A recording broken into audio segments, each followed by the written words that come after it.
Hello everyone, I'm Ambika Raina, All India rank 164 in UPSC CSE 2022 this time. And आज मैं आपसे share करूँगी अपनी प्रिपरेशन स्ट्रैटेजीज़, अपनी जर्नी इस पेपर में कैसे कहाँ से मैं आई हूँ और कैसे मैं यहाँ पहुँची। एंड होपफुली ये आप लोगों के लिए कुछ हेल्पफुल रहेगा। सो फर्स्ट ऑफ़ ऑल मैं बताना चाहूँगी, मैं श्रीनगर जम्मू एंड कश्मीर को बिलोंग करती हूँ। मैं एक आर्मी बैकग्राउंड से हूँ, तो मैं काफ़ी जगहों पे बड़ी हुई हूँ। बहुत सारे स्कूल्स बदले हैं। वैसे मैं पूरे इंडिया में, मेरे फादर पोस्टेड होते थे। एंड उसके बाद स्कूल्स के बाद मैंने ग्रेजुएशन किया in architecture from CEPT University in Ahmedabad. And after architecture I started preparing for this paper. 2020 में मेरा फर्स्ट अटेम्प्ट रहा था। एंड उसके बाद 3 अटेम्प्ट्स मुझे लग गए ये एग्ज़ाम क्लियर करने में। 2020 में फ़र्स्ट अटेम्प्ट था 21, और ये 22 के अटेम्प्ट में मैं फ़र्स्ट टाइम इंटरव्यू स्टेज तक गई हूँ। पहले 2 बार सिर्फ प्रीलिम्स क्लियर हो पाया था मेरा, मेंस नहीं क्लियर हो पाया था। इस बार मैंने मेंस क्लियर किया, इंटरव्यू स्टेज तक पहुंची, and eventually I got the rank 164 this time. I was very fortunate. And काफ़ी लंबी जर्नी रही है, एंड काफ़ी कुछ सीखने को मिला है इस जर्नी से। तो बस इसके बारे में आज हम बात करेंगे। आपके कोई भी सवाल हो, आपको कोई स्पेसिफिक चीज़ें जाननी है मेरी प्रिपरेशन के बारे में, मेरी जर्नी के बारे में, वो आप मुझे पूछ सकते हैं। I will be happy to answer. तो फर्स्ट क्वेश्चन आया है, मैम हिस्ट्री के लिए Tamil Nadu book is sufficient. So for modern history I would say spectrum मैंने पढ़ी थी, एंड वो काफ़ी कॉम्प्रिहेंसिव है। उससे डायरेक्ट सवाल बहुत आते हैं, स्पेशली प्रीलिम्स के टाइम पे। Apart from that, for ancient and medieval I use Tamil Nadu books, and that was sufficient for me. I think basic question से स्टार्ट करते हैं। अच्छा क्वेश्चन है, कैसे शुरू किया जाए यूपीएससी जर्नी को। तो यूपीएससी एक बहुत ही वास्ट सिलेबस प्रोवाइड करता है आपको। ये कहा जाता है कि इसका कोई सिलेबस ही नहीं है शायद, और कहीं से भी कोई भी सवाल आ जाता है। तो पहली चीज़ मैं कहूँगी, बहुत इम्पॉर्टेंट है ये समझना कि सिलेबस क्या है और क्या वो लोग आपसे पूछते हैं। एक्चुअली उससे भी पहले आपको ये समझना ज़रूरी है कि आप ये डिसीजन किस लिए ले रहे हैं। तो फर्स्ट ऑफ़ ऑल आप अपने आप से क्वेश्चन करें कि क्या आप बहुत सीरियस हैं, क्योंकि एक टफ़ जर्नी है। और अगर आप सीरियस नहीं होंगे और आप बहुत ज़्यादा पैशनेट नहीं होंगे इसके बारे में, तो काफ़ी मुश्किल है इसको क्लियर करना। तो फर्स्टली आप अपनी रीज़न्स क्लियर रखें। सेकेंडली, आप एग्ज़ाम की तैयारी शुरू करने से पहले एग्ज़ाम को समझना ज़रूरी है, तो समझें ज़रूर इसको। उसके लिए सिलेबस यूज़ करें, प्रीवियस ईयर्स क्वेश्चंस देखें। मैंने बहुत सारे टॉपर्स टॉक्स देखे थे, ऐसे ही इसी तरह से काफ़ी सारे लाइव इंटरेक्शंस भी देखे थे, क्या ताकि मैं सीख पाऊँ कि कितनी डिफरेंट टाइप्स की जर्नीज़ रहती हैं लोगों की इस एग्ज़ाम में। एंड डिफरेंट जर्नी से डिफरेंट चीज़ें सीखने को मिलती हैं, कैसे लोग अपने ऑब्स्टिकल्स को नेविगेट करते हैं, कितने टाइप के स्ट्रगल्स रहते हैं लोगों के। एंड उससे काफ़ी इंस्पिरेशन मिलता है। तो वो करते रहिए, देखते रहिए कि कैसे लोगों ने आपसे पहले ये चीज़ क्लियर करी है, उससे आपको काफ़ी गाइडेंस मिलेगी। तो ये पहली चीज़ हो गई। उसके बाद स्टार्ट कैसे करें। आई थिंक सबसे पहले जो इम्पॉर्टेंट चीज़ें हैं वो हैं पॉलिटी को समझना, क्योंकि इससे आपको न्यूज़पेपर रीडिंग में भी बहुत मदद होगी। न्यूज़पेपर में काफ़ी पॉलिटिकल न्यूज़ आती है, उसको कैसे फ़िल्टर किया जाए और स्पेसिफिकली यूपीएससी की तरफ से कैसे पढ़ा जाए, क्योंकि यूपीएससी पॉलिटिकल न्यूज़ नहीं पूछेगा बट पॉलिटी की बहुत क्वेश्चंस पूछता है। तो इसमें जो फ़र्क है वो आपको पॉलिटी पढ़ के ही समझ में आएगा कि क्या ये है और कैसे इसको समझा जा सकता है। मैंने अपनी सिलेबस पॉलिटी से स्टार्ट किया था, फिर हिस्ट्री पढ़ा, इकोनॉमिक्स पढ़ा, साथ साथ पैरेलली ये होता है। शुरू में बहुत सारा डेप्थ में पढ़ना मुश्किल होता है, ओवरव्यू मिल जाए ताकि न्यूज़पेपर रीडिंग थोड़ी रिफाइन हो जाए, वही काफ़ी है। सो ऐसे आप स्टार्ट कर सकते हैं। और क्या क्वेश्चंस आ रहे हैं मैं देखूँ आपके। पीवाईक्यूज़ को कैसे एनालाइज करें। तो प्रीवियस ईयर्स क्वेश्चंस एक बहुत ही इम्पॉर्टेंट इंसाइट देता है आपको यूपीएससी के दिमाग से, लाइक वो कैसे सोच रहे हैं, एग्जामिनर कैसे क्वेश्चन सेट कर रहा है कौन से एरिया से, इससे बहुत मदद मिलती है। तो आप ऐसा कर सकते हैं, रैंडमली पढ़ने की ज़रूरत नहीं है।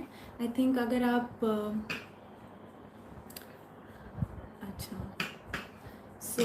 रैंडमली पढ़ने की ज़रूरत नहीं है। अगर आप सिलेबस के हिसाब से पढ़ें, मैंने कुछ कोचिंग इंस्टीट्यूशंस कंपाइलेशंस बनाते हैं कि इस सिलेबस के टॉपिक से पिछले 5 साल में क्या क्वेश्चंस आए हैं, इस पर्टिकुलर टॉपिक से पिछले 5 साल में क्या क्वेश्चंस आए हैं, उस हिसाब से आप उसको पढ़ें। पर्टिकुलर सिलेबस का टॉपिक देखें, उसमें कौन से रीजन से कैसे टाइप के सवाल आ रहे हैं वो समझने की कोशिश करें, सो दैट आपको पता चले कि यूपीएससी किस टाइप के सवाल पूछ रहा है हर एरिया से। वो एरिया तो बहुत वास्ट हो सकता है। अगर एग्जीक्यूटिव का एरिया देखा जाए पॉलिटी में, एक एग्जाम्पल की तरह लेना चाहूँगी, तो एग्जीक्यूटिव के बारे में यूपीएससी एग्जैक्टली क्या पूछ रहा है, instead of going in all the breadth and width and depth of the topic, you should refine your study to the portion that UPSC is asking you, so that your preparation is very relevant. So PYQs को इस तरह से आप use कर सकते हैं to understand कि किस एरिया से what kind of question is coming. Job के साथ कैसे प्रिपेयर कर सकते हैं, तो ये आई थिंक मैं आपको नहीं बता पाऊँगी, क्योंकि मैंने जॉब नहीं करी। अपनी प्रिपरेशन के टाइम में घर पे ही थी एंड मेरे पेरेंट्स ने मुझे सपोर्ट किया। तो I am pretty sure job के साथ प्रिपेयर करना बहुत ही टफ़ होगा, क्योंकि बिना जॉब के प्रिपेयर करना ही इतना टफ़ है, तो जॉब के साथ तो ऑब्वियसली आपके प्रेशर्स बढ़ जाते हैं। बट ऐसा नहीं है कि लोगों ने पहले क्लियर नहीं किया है। आप देखें टॉपर्स की जर्नीज़, बहुत सारे ऐसे टॉपर्स रहे हैं जिनकी जॉब के बाद बच्चों के साथ ऐसे भी उन्होंने प्रिपेयर किया है। तो ये जर्नीज़ बहुत इंस्पिरेशनल हैं, आप उनसे गाइडेंस लें और उस हिसाब से अपना टाइम मैनेज करें। How to choose optional subject. So मेरा जैसे ग्रेजुएशन सब्जेक्ट आर्किटेक्चर में था, and architecture is not a subject in UPSC, तो I had to select totally new subject for my optional. तो मैंने कैसे किया वो मैं आपको बता सकती हूँ। I went for reading of the syllabus of the optional. I try to understand कि किस टाइप्स के ऑप्शनल्स हैं, स्पेशली जो थोड़े जनरल ऑप्शनल्स हैं जो टेक्निकल नहीं है, जैसे सिविल इंजीनियरिंग या मेडिकल साइंस, तो ऑब्वियसली मैं नहीं ले सकती थी। But political science, sociology, anthropology also to a certain extent, even psychology और फिलॉसफी भी मुझे काफ़ी इंटरेस्टिंग लगा था। तो इनके मैंने पुराने जो क्वेश्चंस हैं वो उठा के देखे। मैंने देखा कि किस टाइप के क्वेश्चंस पूछे जाते हैं, कैसे मुझे प्रिपेयर करना पड़ेगा इसके लिए, तो वो मैंने देखा। उसके बाद आई थिंक 2 चीज़ें बहुत इंपॉर्टेंट रहती हैं। इट्स नॉट जस्ट कि आपको सिलेबस में इंटरेस्ट हो, but also that optional has resources available, कि आपके पास टीचर अच्छा हो, क्योंकि ऑप्शनल थोड़ा डेप्थ में पढ़ना पड़ता है। सो उसके लिए रिसोर्सेज इंपॉर्टेंट होते हैं, गाइडेंस इंपॉर्टेंट होती हैं। टेक्निकल होता है थोड़ा सा, तो गाइडेंस और इम्पॉर्टेंट हो जाती है। तो आपके पास रिसोर्सेज अवेलेबल हों। उसके पहले ऑप्शनल अच्छा कर रहा हो, ये भी थोड़ा इम्पॉर्टेंट फैक्टर है कि फ़िलॉसफ़ी आपने ले लिया बट आपको फ़िलॉसफ़ी का कुछ पता नहीं है, कोई ज़्यादा रिसोर्सेज अवेलेबल नहीं, तो आप कैसे प्रिपेयर करोगे, तो ये भी इम्पॉर्टेंट हो जाता है। एंड सबसे इम्पॉर्टेंट होता है कि आप उस ऑप्शनल को एक एक्सटेंडेड पीरियड ऑफ टाइम के लिए डेप्थ में पढ़ पाएँ। तो मेरा इंटरेस्ट इंटरनेशनल रिलेशंस में काफ़ी था, and that's why I selected PSIR। Newspaper में हिंदू सफिशेंट है क्या? हिंदू मैं 2 न्यूज़पेपर पढ़ती थी, Indian Express and the Hindu. And Hindu काफ़ी कॉम्प्रिहेंसिव है। I would say that if you are reading it from end to end, then it is quite a good newspaper to read. You can supplement it by occasional reading of Indian Express, क्योंकि उसमें IR का portion काफ़ी अच्छा आता है, C Raja Mohan के articles होते हैं, इवन पॉलिटी पोर्शन अच्छा आता है, प्रताप भानु मेहता जी के आर्टिकल्स होते हैं। So that way you can do a little bit of selective reading of Indian express also, but Hindu is a good news paper two read. What else? Coaching की कितनी importance है? Prelims, smart strategy, okay. Coaching मैंने सिर्फ optional के लिए ली थी, वो भी सिर्फ क्रैश कोर्स टाइप्स कोचिंग ली थी मैंने। तो GS के लिए मैंने कोई कोचिंग नहीं ली थी। सिर्फ 3rd अटेम्प्ट में मैंने ऐसे और एथिक्स के लिए गाइडेंस ली थी मनोज झा सर से, जो GS कोर में है। एंड वो काफ़ी इम्पोर्टेंट थी क्योंकि मेरा स्कोर अटक गया था। तो आप इस हिसाब से पर्सनलाइज तरीके से देख सकते हैं। कोचिंग इम्पॉर्टेंट हो जाती है अगर आपके पास कोई गाइडेंस अवेलेबल नहीं है, कोई पीयर ग्रुप नहीं है, तो रिसोर्सेज अवेलेबल होना इम्पॉर्टेंट होता है इस एग्ज़ाम में। आपको अगर कोई बैकग्राउंड नहीं है, जैसे अगर आप इंजीनियरिंग या मेडिकल साइंस बैकग्राउंड से, तो थोड़ा हेलो या तो आप ऐसा ना करें कि आप सिर्फ कोचिंग पे डिपेंडेंट रहें, आप सेल्फ स्टडी करते रहें। आप इम्पोर्टेंस दें कि आप रिवाइज़ करें उस चीज़ को जो आपको कोचिंग में पढ़ाई है। और अगर आप दिल्ली में नहीं रहते हैं, अगर आप किसी रिमोट एरिया में रहते हैं, तो बहुत सारे ऑनलाइन कोर्सेज भी अवेलेबल हैं in case you need coaching. Otherwise self study is also enough. I have prepared with self study, so I would say that it's possible. Advantages for architects, not really. ऐसा कुछ नहीं है, advantage कुछ नहीं होता है। UPSC एक बहुत बड़ी लेवल प्लेइंग फील्ड है, इसमें सब इक्वली अंदर आते हैं, इक्वली वुंडेड होते हैं इस बैटल फील्ड में। सो ऐसा कोई वो नहीं है। Prelims strategy, so prelims I think सबसे ज़्यादा इस एग्ज़ाम का कॉम्प्लेक्स तो नहीं कहूँगी, बट बहुत ही अनप्रिडिक्टेबल पार्ट है इस एग्ज़ाम के लिए। सो प्रीलिम्स को टैकल करना बहुत इंपॉर्टेंट है, बिकॉज अगर आपकी प्रीलिम्स नहीं हुए तो आप आगे ही नहीं बढ़ पाएंगे। So then I would say I was able to clear prelims all 3 times, even though मैं ऐसा नहीं क्लेम करूँगी कि मैं बहुत ज़्यादा अमेजिंग हूँ प्रीलिम्स में, because all 3 times I could only clear it by about 2 or 3 marks। I think maximum 4 marks से ज़्यादा मेरा कट ऑफ के ऊपर नहीं गया है score. But the important part about prelims is you just have to clear it. You don't have to clear it by 130-140 marks. You can just clear it and it is not counted in the merit. तो उसको clear करने की थोड़े कुछ मैं आपको tips and tricks बता सकती हूँ। फर्स्ट ऑफ ऑल, आपकी स्टैटिक प्रिपरेशन, जो आपकी बिल्कुल ही बेसिक मिनिमम बुक्स हैं, वो एकदम आपके टिप्स पे होनी चाहिए। बहुत बार ऐसा आता है कि पॉलिटी लक्ष्मीकांत से, स्पेक्ट्रम फॉर मॉडर्न हिस्ट्री, इन दोनों बुक से एकदम डायरेक्ट सवाल आते हैं। NCERT of geography, very direct and absolutely clear questions in prelims come from these sources. Apart from that, I would से not just newspaper reading but refined newspaper reading, understanding the previous year's questions of prelims। बहुत सारे animal based questions आने लगे हैं आजकल, sports पे questions आने लगे हैं, ऐसे वाले जो environment and pollution पे बहुत questions आने लगे हैं।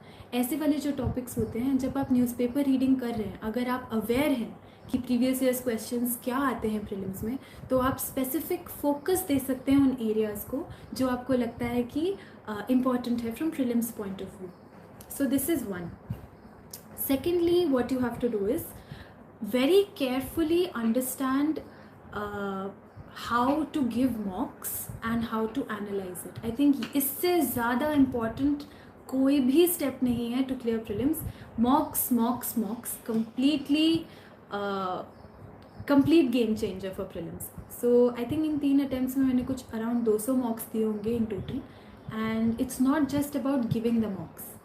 Giving the mocks is one thing, one is you have to with discipline give mocks. At least अगर आपको प्रीलिम्स क्लियर करना है, आई वुड से एटलीस्ट आपको 30 to 40 मॉक्स तो लगाने ही चाहिए। अगर आपको श्योरिटी के साथ क्लियर करना है कि हाँ मेरा तो इस बार होके ही रहेगा, तो आप 30-40 मॉक्स अगर आप लगा रहे हैं और ऑनेस्टी के साथ, इंटेग्रिटी के साथ उसको एनालाइज कर रहे हैं और सीख रहे हैं उससे हर बार, तो आई एम श्योर आपके लिए काफ़ी आसान रहेगा to clear prelims. Now mocks को एनालाइज कैसे करना है?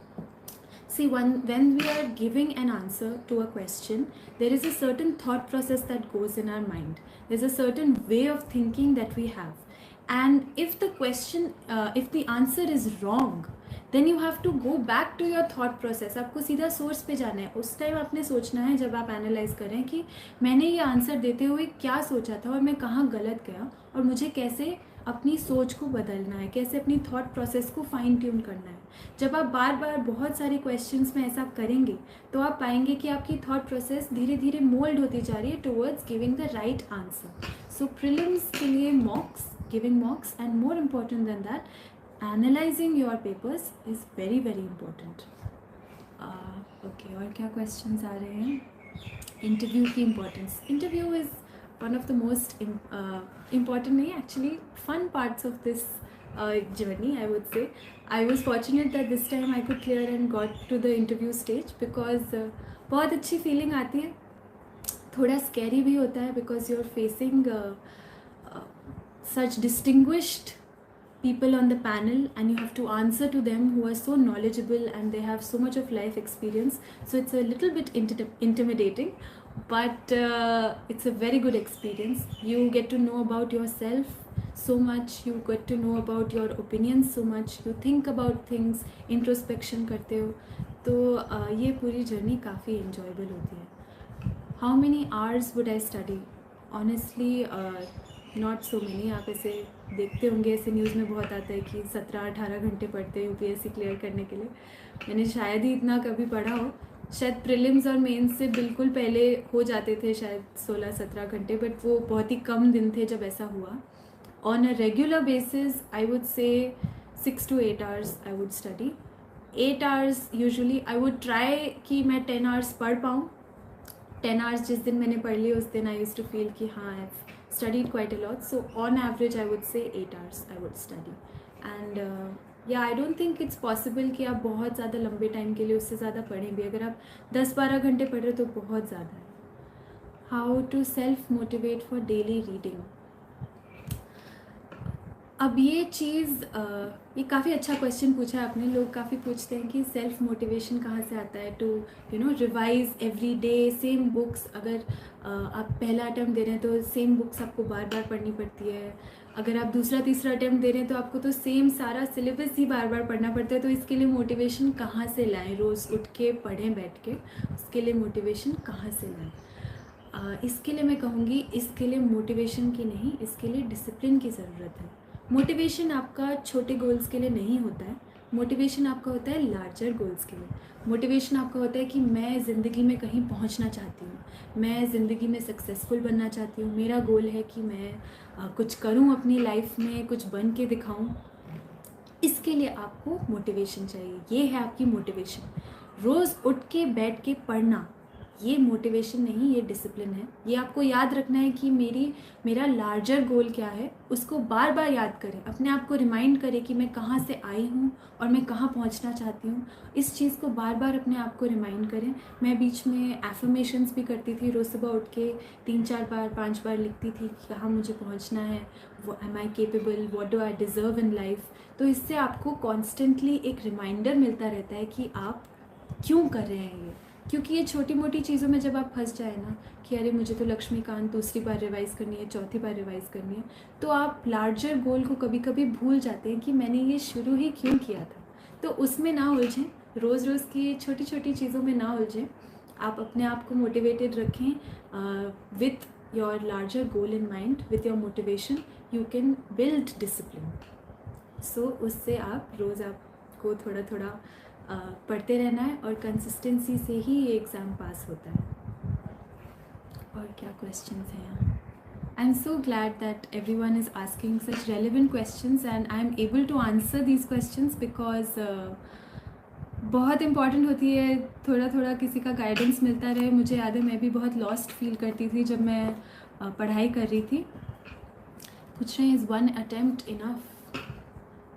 वो डिपेंड करता है आप पे, आप कितना. बहुत सारे लोग हैं जो पहले अटेम्प्ट में क्लियर कर जाते हैं एंड बहुत रिस्पेक्ट है मुझे उन लोगों के लिए, क्योंकि आपको बहुत ही रिगोरस तरीके से पढ़ना पड़ता है और एक स्ट्रेटेजिक तरीके से अपनी जर्नी को प्लान करना पड़ता है.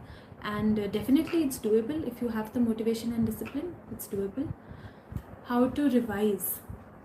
सो रिविज़न के लिए दो तीन तरीके हैं. एक है अगर आप नोट्स बनाते हैं अपने खुद के. आप अगर नोट्स बनाएंगे तो डेफिनेटली रिवीजन करना इजी हो जाता है, क्योंकि अपनी हैंड राइटिंग में अपने हिसाब से पढ़ना थोड़ा इजी होता है rather than from direct sources. But कुछ बुक्स से मैंने नोट्स बनाए थे. ज्योग्राफी के नोट्स बनाए थे मैंने, इकोनॉमिक्स के नोट्स बनाए थे जो बार बार शौक में मैं पढ़ सकती थी. एंशिएंट और मिडीवल इंडिया के नोट्स बनाए थे. बट कुछ सब्जेक्ट्स जैसे कि लक्ष्मीकांत है, स्पेक्ट्रम है, ये बहुत ही इंपॉर्टेंट सोर्सेज हैं और इनको ये ऑलरेडी मुझे लगता है एक नोट्स फॉर्म में है. ये दोनों बुक्स, बिकॉज एक एक लाइन इतनी इंपॉर्टेंट हो जाती है कि इसको शॉर्टन कैसे करें मुश्किल है। तो इन बुक्स को तो आपको बार बार पढ़ना ही पड़ेगा, because recall value is of a lot of importance in UPSC. If you know something but you cannot recall it at the right moment, there's no point of knowing it. आप इस exam को सिर्फ knowledge gain करने नहीं आ रहे हैं, एक purpose से आ रहे हैं, आपको मार्क्स लेने हैं, आपको मेरिट में आना है ताकि आप बने IAS, IFS, IPS जो भी आप बनना चाहते हैं। तो वो चीज़ ज़रूर याद रखें, सिर्फ नॉलेज इंक्रीज़ करना इंपॉर्टेंट नहीं है, मार्क्स इंक्रीज़ करना इंपॉर्टेंट है। मार्क्स इंक्रीज़ करने के लिए आपको टैंजिबल मेमोरी चाहिए, टैंजिबल मेमोरी के लिए आपको रिविजन करना इंपॉर्टेंट है। Resources for GS papers, okay. So GS papers के लिए आई थिंक एक बहुत ही कॉम्प्रिहेंसिव लिस्ट बन सकती है if you look at the syllabus. I think I will share that on my Telegram channel. It's very long discussion. For prelims, I had a very minimum book list. I had Lakshmikant for polity. I had Spectrum for modern history. Tamil Nadu books for ancient and medieval history. Geography के लिए I used NCRTs and एक रजतनिल ma'am के lectures हैं YouTube पे, वो use किए थे। Economics के लिए I only used मृणाल के notes and videos. Art and culture के लिए नितिन सिंघानिया सर की एक बुक है, बहुत ही अच्छी बुक है, बहुत कॉम्प्रिहेंसिव है, वो यूज़ करी थी। एंड 11th क्लास की NCRT भी है आर्ट एंड कल्चर के लिए, फाइन आर्ट्स की। देन इन्वायरमेंट के लिए मैंने शंकर की बुक यूज़ करी थी, that was quite comprehensive, and this was the minimum book list that I used for prelims. Apart from this I used vision IAS के मंथली कंपाइलेशंस आते हैं, वो यूज़ किए थे। एंड PT 365 मेंस 365 होती है जो प्रीलिम्स और मेंस के पहले आती है for current affairs compilations, and that was my very minimum source. For mains जो बुक लिस्ट रहती है वो थोड़ी सी एक्सपैंड हो जाती है, बिकॉज टॉपिक्स अलग अलग का एक कोई सोर्स नहीं है to study. And for that जैसे गवर्नेंस सेक्शन हो गया, IR सेक्शन हो गया, इकोनॉमिक्स में पॉवर्टी एंड हंगर वगैरह हो गया, so many things are there, and for that I will let you know my book list also. Internet का काफ़ी यूज़ कर सकते हैं, मैंने भी बहुत यूज़ किया था इंटरनेट का। Ma'am too much writing, smart writing gain more marks. So once again I would say एक two pronged process है, whether for prelims or for mains. For both of them simultaneous preparation is important. One is theory and one is practical. ये हर चीज़ में होता है। theory is आपकी जो भी static books हैं, आपका current affairs हैं, आप पढ़ते रहें, revise करते रहें। जो practical part है which is practicing, which is for prelims it's mocks and for mains it's answer writing. सो अगर आप आंसर राइटिंग नहीं करेंगे प्रैक्टिस, तो आप फाइनल डे पे रिप्रोड्यूस नहीं कर पाएंगे जो भी आपने प्रैक्टिस किया, जो भी आपने याद किया है या जो भी आपने पढ़ा है।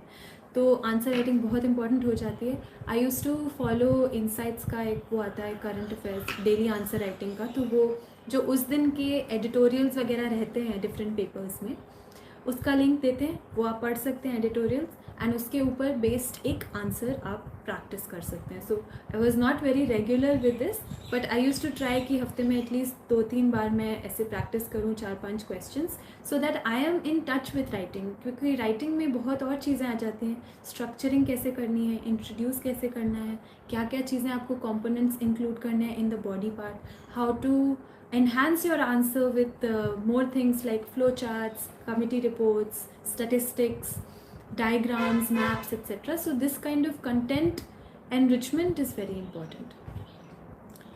PSIR paper strategy. So PSIR के लिए मैंने सिर्फ और सिर्फ शुभ्रा मैम के नोट्स यूज़ किए हैं, और शुभ्रा मैम की जो क्रैश कोर्स की क्लासेस हैं वो यूज़ करी हैं।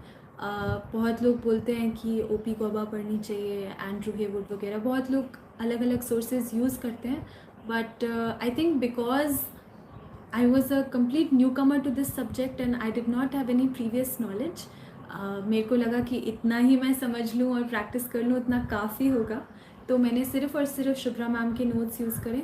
उससे मैंने अपने खुद के शॉर्ट नोट्स बनाए थे with keywords and all, because PSIR में जो टेक्निकलिटी है वो बहुत इंपॉर्टेंट हो जाती है। जैसे आप पॉलिटिकल थिंकर्स को कोट कर रहे हैं, आप उनके कीवर्ड्स को कोट कर रहे हैं, आप आर्टिकल्स वगैरह कोट कर रहे हैं IGP में, ये सारी चीज़ें बहुत इंपॉर्टेंट हो जाती है, जजमेंट केसेस वगैरह।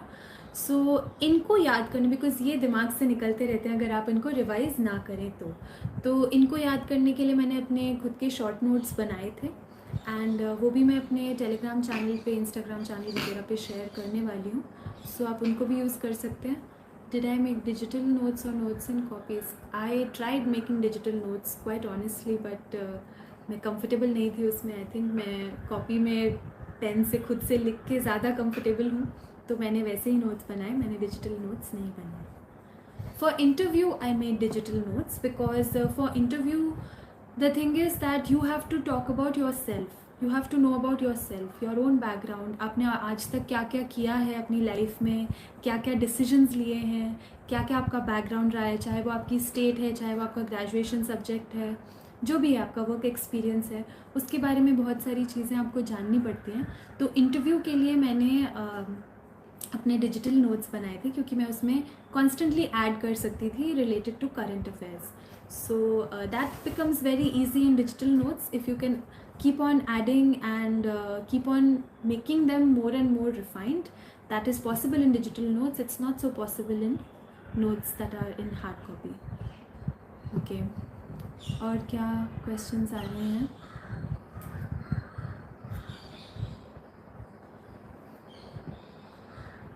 स्विट्ज़रलैंड में क्या काम करते थे? Okay. I was an architect, so I was interning actually. It was during my graduation that I was in Switzerland. I worked with a pharmaceutical architecture company. तो वो लोग बायोलैब्स वगैरह ऐसे बनाते थे चीज़ें, उसमें मैं उनकी मदद करती थी. Taken any offline coaching? सो ऑफलाइन कोचिंग मैंने PSIR के लिए ली थी, GS के लिए नहीं ली. एंड मैं सजेस्ट करूँगी कि ये वाला डिसीजन जो है आपका, वो आप अपने आप को जानते हुए लें. अगर आप सेल्फ स्टडी कर सकते हैं, अगर आप अपने पेस पे पढ़ सकते हैं, अगर आपको अपने हिसाब से पढ़ाई करनी है, अगर आप अपनी स्ट्रैटेजी सही से बना सकते हैं, अगर आपको गाइडेंस की अवेलेबिलिटी है, तो डेफिनेटली आप अपना प्रिपरेशन बिना कोचिंग के ले सकते हैं. बट अगर आपको नहीं है और आप नहीं जानते कि आगे क्या करना है, तो कोचिंग एक बहुत अच्छा टूल बन जाता है to understand how to go about things. CSAT. Okay, CSAT बहुत ही फायरी टॉपिक है आजकल, बिकॉज UPSC ने काफ़ी चेंज कर दिया है पैटर्न. आई थिंक लोग बोल रहे हैं कि बहुत डिफ़िकल्ट हो गया है आजकल क्लियर करना उसको.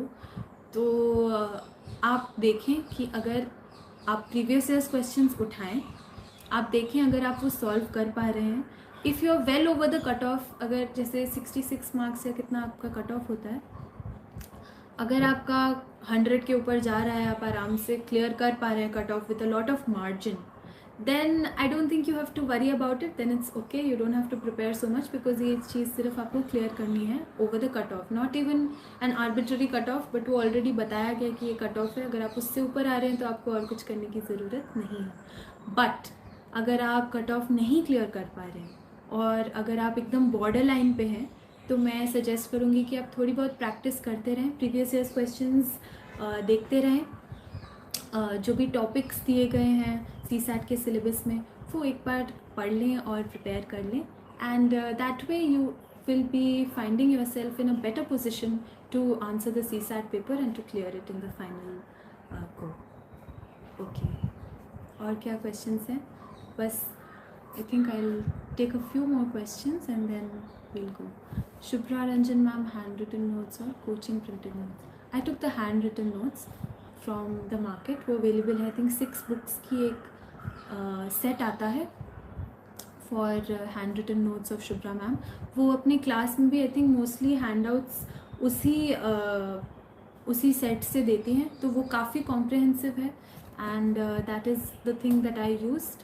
Apart from that I had my own class notes, and using that and the handwritten notes, I made more shorter notes that were more directed towards answer writing. कि मैंने हर एक टॉपिक से इंट्रोडक्शंस, कंक्लूजन्स थोड़ा थोड़ा prepare किया, ताकि कोई question है उस टॉपिक से तो I am ready with how to answer it. So that's how I prepared for PSIR. Any other questions that you people have? It's very nice to interact with all of you. and you all have such relevant questions. It means that you're very serious about your studies and serious about clearing this paper, not just about studying. So I'm very happy to see so many people asking such questions. Essay strategy. So essay is one thing जिसमें जो कहते हैं कि आपका make और break होता है, क्योंकि ऐसे में आप बहुत सारे मार्क्स ले सकते हैं अगर आप अच्छे से उसको अप्रोच करें. तो सबसे पहले आप समझें कि यूपीएससी चाहता क्या है. यूपीएससी चाहता है clarity of thought and diversity of perspective. ऐसे कुछ उन्होंने कीवर्ड्स दिए हुए हैं. सो बेसिकली मीन्स कि क्लैरिटी ऑफ थॉट मीन्स जो आपका टॉपिक है उससे आप ज़्यादा डाइग्रेस ना हो, उसके ही बारे में रेलेवेंट चीज़ें बताएं, right. And diversity of opinion and perspective means आप बहुत सारे डायमेंशंस को कवर करें. सिर्फ एक टॉपिक लेके ना चले, उसको हर एक पर्सपेक्टिव से सोचने की कोशिश करें, उसको हर एक डायमेंशन से सोचने की कोशिश करें. एंड जितना ज़्यादा आपका वेरीड डायमेंशंस होगा और जितना डेप्थ होगा उन टॉपिक्स में, उतना ज़्यादा आपको अच्छा ऐसे मिलेगा. सो फिलोसॉफिकल एसेज भी ऐसे ही कुछ है. पहले आप ज़रूर टाइम लगाएं टू ब्रेनस्टॉर्म. आप सीधे से लिखना ना शुरू हो जाएं, आप ब्रेनस्टॉर्मिंग करें. कैसे जो भी उन्होंने सवाल पूछा है उसके कीवर्ड्स क्या हैं, क्या वो पूछना चाह रहे हैं, exactly what they mean. If you are not able to understand the sentence itself, then I would say that don't attempt that particular essay, because it's very important कि आप उस सेंटेंस को समझ पाएँ. तो 2-3 बार पढ़ें उसको, कीवर्ड्स मार्क करें, लिखें अपनी लैंग्वेज में कि क्या वो पूछना चाह रहे हैं. उसके बाद आप ब्रेनस्टॉर्मिंग स्टार्ट करें. जो भी आपके दिमाग में आइडिया आता है, जितने भी आपके पास थॉट्स आते हैं, वो आप लिख सकते हैं. ब्रेन बहुत ही कमाल की चीज़ है.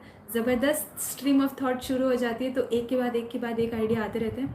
अपने आप को रोके ना, एकदम अनहिंडर्ड लिखते चले जो भी आपके दिमाग में आइडियाज़ आ रहे हैं. So that once you have a bank of whatever is relevant, then you can structure it well and then you can formulate a very good essay.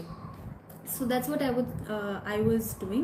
I would write down all my thoughts related to the topic and then I would come to the structuring कि इसको कैसे हम अलग अलग dimensions के through mention कर सकते हैं.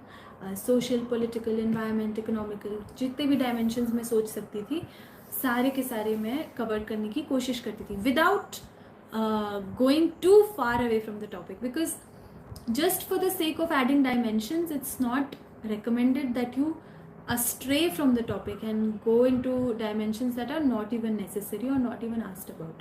So इन दोनों चीज़ों का ध्यान दें, clarity of thought and diversity of perspective, और फिर आपके आंसर्स काफ़ी रिफाइंड हो जाएंगे. Okay.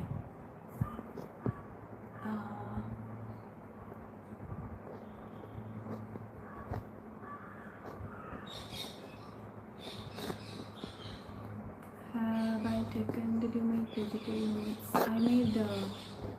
I made hard copy notes, but if you're comfortable in digital, you can make digital notes. Which coaching is best? That I can't tell you because I didn't take coaching. But जिसका भी अच्छा reputation है, जिसका भी material अच्छा है, वो ज़रूर आप ले सकते हैं. Okay. Revision. I think mostly I've answered most of your questions, and it was really nice connecting with you all.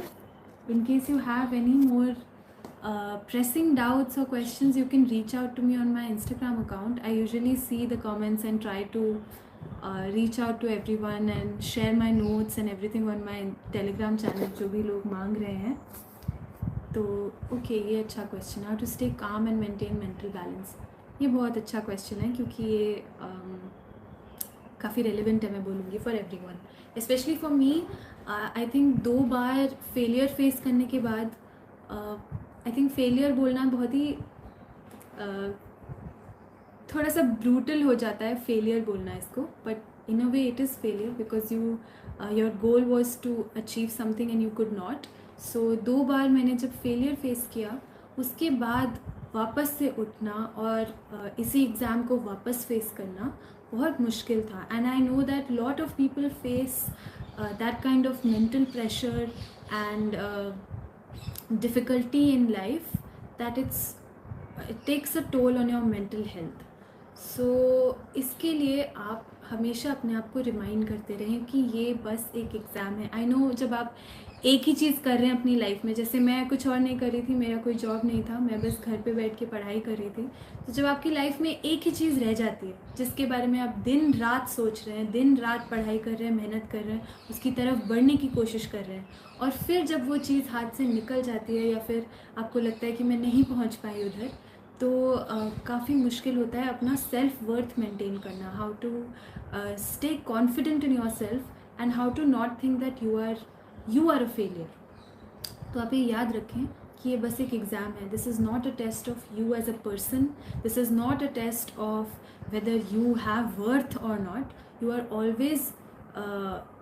You always have a lot of worth that is much more than just your productivity and just your achievement.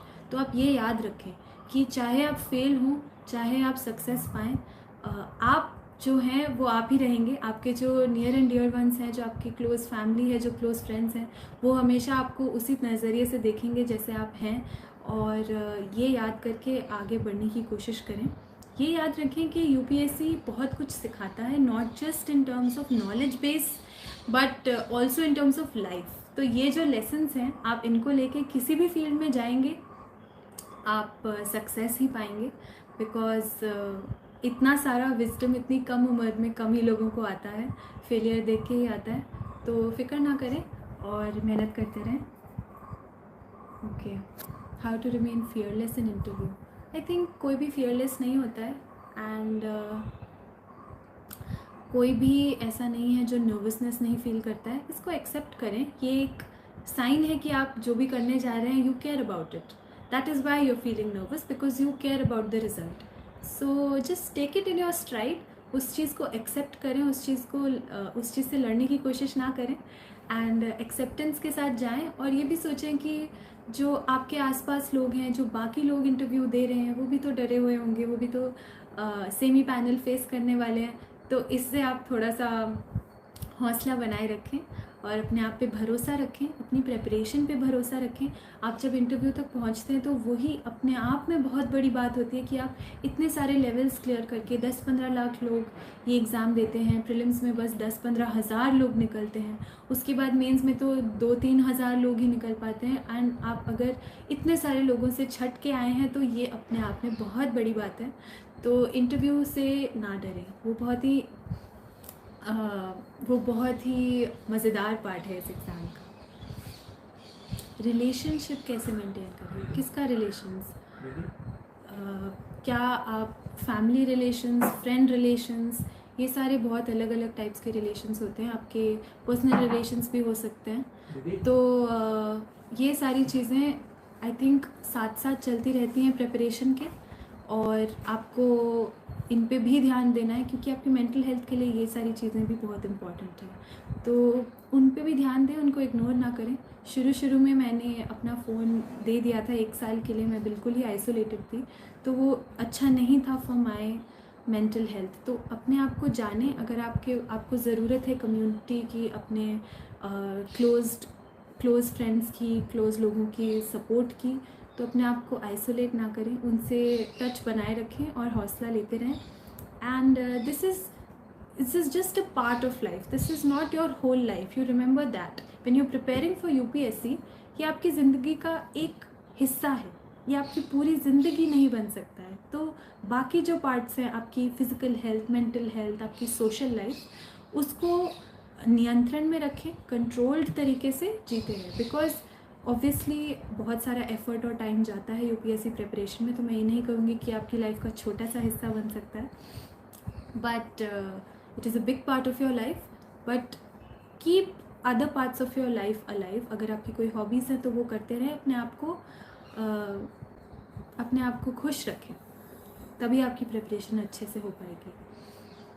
Fear of missing out, I think आप ये चीज़, एक movie बहुत मुझे अच्छी लगती है, ये जवानी है दीवानी, उसका एक डायलॉग है कुछ भी करो, जहाँ भी जाओ, कुछ ना कुछ तो मिस होगा ही।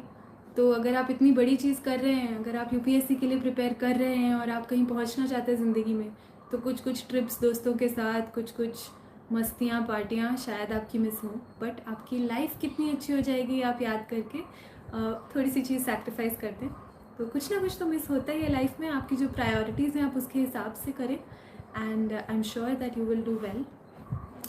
Thank you so much for having me, and thank you so much to UPSC Time also for inviting me for this session. It was a very nice session.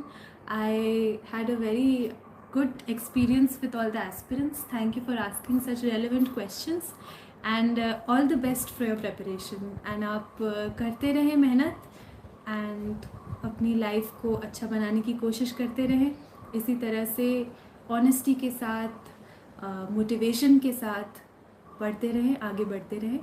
And all the best to you all. Thank you.